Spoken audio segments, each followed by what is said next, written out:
થી 30 જણાનો ભાગ અને બે ભાગ બીજા મીરાના 32 ભાગ. અમારે 1000-1200 રૂપિયા લઈને જવાનું. કોઈ જજમાન સારા હોય, કોઈ ખરાબ હોય, અમને સારું બોલે, ખરાબ બોલે, અમે સાંભળીએ અને એનો મિહિર એ રૂપિયાથી જલસા કરે.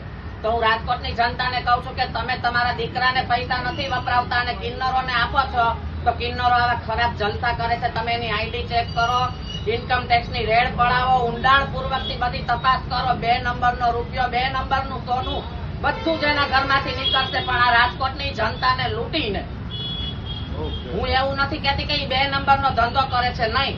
રાજકોટની જનતાને લૂંટીને, પહેલી વાત તો એ કે કિન્નરોને બધા ભગવાન માને છે, કિન્નરોને કોઈથી ભાયડા નથી હોતા.